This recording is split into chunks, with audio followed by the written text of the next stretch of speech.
অনুশোচনা নেই শেখ হাসিনার। চলুন বিস্তারিত জেনে নেই।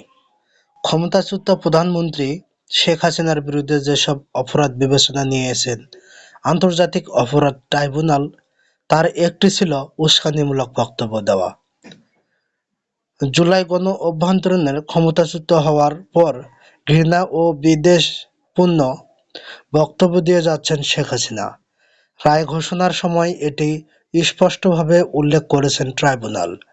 এছাড়া সামাজিক যোগাযোগ মাধ্যমে তিনি অবজ্ঞাসূচক বা তাচ্ছিল্যপূর্ণ বক্তব্য দিচ্ছেন, এটিও ঘোষিত রায়ে বলা হয়েছে। ঘোষিত রায়ে ট্রাইব্যুনাল বলেছেন, শেখ হাসিনার মধ্যে কোনো অনুশোচনা নেই, তিনি ক্ষমাও চাননি, বরং তিনি হেইট স্পিচ এর মাধ্যমে সময়ে সময়ে হুমকি দিয়ে যাচ্ছেন। রায়ের পূর্ণাঙ্গ কপি এখনও প্রকাশ করা হয়নি, তবে গত সোমবার রায় ঘোষণা করার সময় ট্রাইব্যুনালের কয়েকটি বিষয় উল্লেখ করেন। এর কোনোটি ছিলেন শেখ হাসিনার কর্মকাণ্ড সম্পর্কিত। জুলাই গণ অভ্যুত্থানের সময় সংঘটিত মানবতা বিরোধী অপরাধের দায়ে এক মামলায় শেখ হাসিনা ও সাবেক স্বরাষ্ট্রমন্ত্রী আসাদুজ্জামান খানকে মৃত্যুদণ্ড দিয়েছেন আন্তর্জাতিক অপরাধ ট্রাইব্যুনাল ১। ২.৫ ঘণ্টা ধরে পড়া হলো রায়, এরপর এলো মৃত্যুদণ্ডের আদেশ।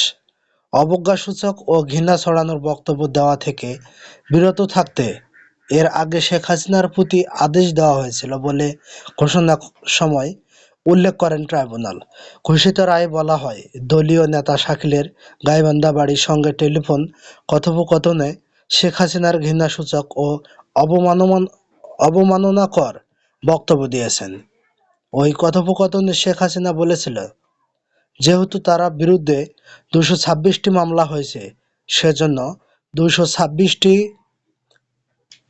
মধ্যে ২২৬ জনকে হত্যার লাইসেন্স পেয়েছেন। জুলাই গণ অভ্যুত্থানের সময় সংঘটিত মানবতা বিরোধী অপরাধের দায়ে এক মামলায় শেখ হাসিনা ও সাবেক স্বরাষ্ট্রমন্ত্রী আসাদুজ্জামান খানকে মৃত্যুদণ্ড দিয়েছেন আন্তর্জাতিক অপরাধ ট্রাইব্যুনাল ১।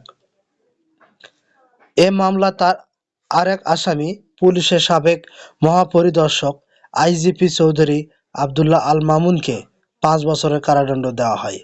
বিচারপতি গোলাম মর্তুজা মজুমদারের নেতৃত্বাধীন ৩ সদস্যের ট্রাইব্যুনাল ১ রায় ঘোষণা করেন।